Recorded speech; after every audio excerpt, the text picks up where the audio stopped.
Ceux qui demandent recevront. Ceux qui cherchent à lire liront. Ceux qui sont soif de savoir découvrent. Bible de feu.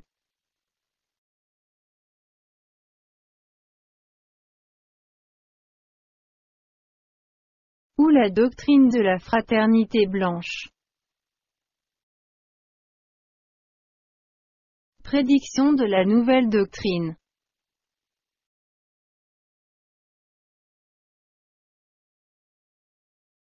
Ragno nero.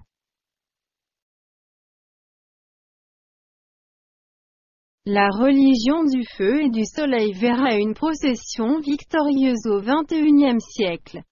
Elle trouvera du soutien dans le pays nordique des Hyperboréens, où elle sera révélée dans une nouvelle qualité. Paracelsus.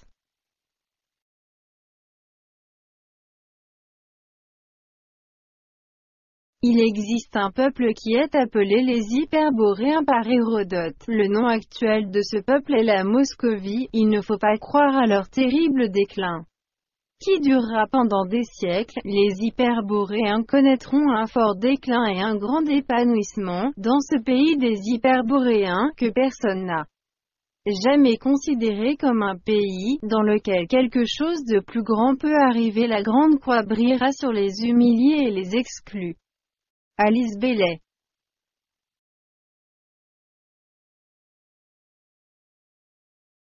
La Russie du futur révélera tous les bons traits de la spiritualité et ensuite le monde sans aucune imposition de sa part va apprendre de son exemple. Ainsi, la Russie, tout en suivant son propre chemin difficile, s'éclairera de lumière qui illuminera le monde entier. Edgar Cayce. L'espoir viendra dans le monde de la Russie, pas des communistes, pas des bolcheviks, mais de la Russie libre.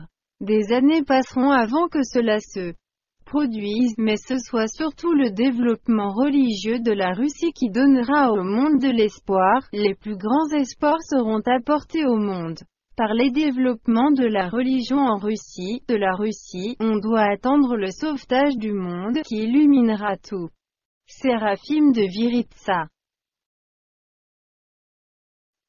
De l'orage passera sur la terre russe. Le Seigneur pardonnera les péchés du peuple russe et la croix rebrillera sur les temples de Dieu comme la sainte beauté divine. Les cloîtres seront réouverts partout et la foi en Dieu unira tous. Le son des cloches réveillera l'ancienne Russie sainte d'un rêve de péché pour le sauvetage. Des difficultés terribles s'apaiseront, la Russie vaincra ses ennemis, et le nom du peuple russe grandiose comme le tonnerre éclatera dans l'univers. Michel de Nostredame.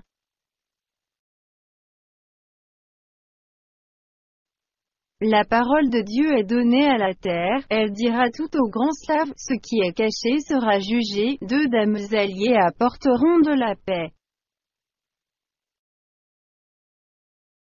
Vanga.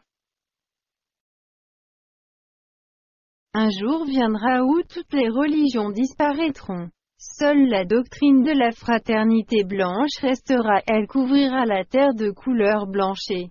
Grâce à elle, les gens seront sauvés, une nouvelle doctrine viendra de la Russie. Elle sera la première à s'épurer. La fraternité blanche se répandra dans toute la Russie et commencera sa marche dans le monde entier. De nouveaux livres en seront imprimés, qui seront lus partout sur terre. Ce sera la Bible de feu. Vous récolterez la première récolte en 20 années. Dit par Vanga en 1979. Il semble à première vue que la clairvoyante s'est trompée. L'année 1999 a passé, mais rien d'important n'est arrivé. En fait, il n'y a pas d'erreur. Vanga a honnêtement transmis aux gens ce qu'elle a reçu des forces supérieures, surveillant le développement de l'humanité sur Terre. Pourtant seulement celui peut déchiffrer ces prophéties qui elles concernent directement. La capture des lois de l'univers par les auteurs de la nouvelle doctrine s'est achevée le 30 décembre 1999, 20 ans après la prophétie de Vanga.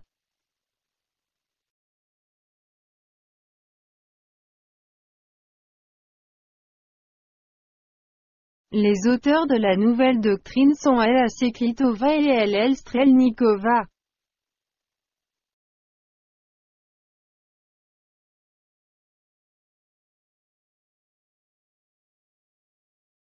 La capture des informations.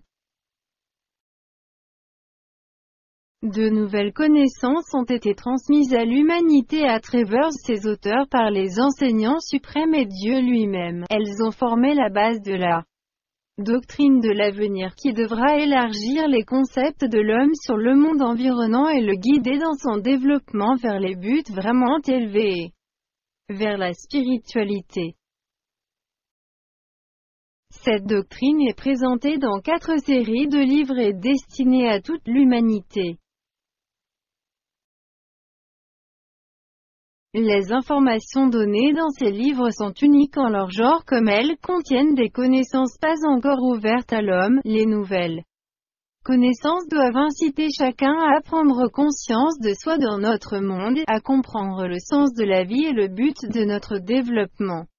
Il n'y aura pas de poursuite éternelle des biens matériels conduisant l'âme à la dégradation et la perte de l'humanité, mais l'aspiration aux valeurs spirituelles. En noblissant les gens et développant l'amour envers l'humanité. À l'aide de nouvelles connaissances, l'humanité doit se transformer à la civilisation, dans laquelle il n'y aura pas de place pour les conflits et les guerres, il n'y aura pas d'agression et de haine. Là tout le monde sera uni par la spiritualité la plus élevée. L'humanité a la possibilité de partager des informations étonnantes, révélant le grand mystère de ce qui se passe sur la Terre dans le passé, le présent, et octroyant des perspectives pour les millénaires à venir. La nouvelle doctrine offre les bases d'une nouvelle religion, la foi unie.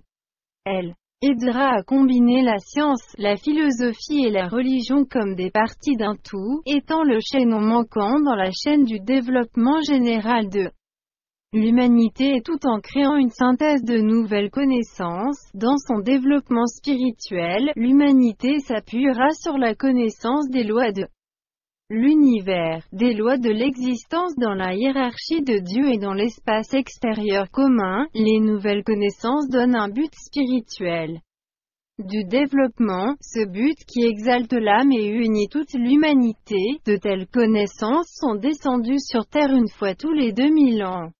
Ça arrive pendant le changement des époques de l'espace. Ce sera une grave erreur si les gens ne veulent pas apercevoir ces connaissances et les placer au cœur de la renaissance spirituelle de la société. Cela est destiné par le haut. Il ne faut que voir parmi les options du développement celle qui servira de réveil pour l'humanité et ne pas la manquer. Pourtant, l'humanité aura à se battre pour cela.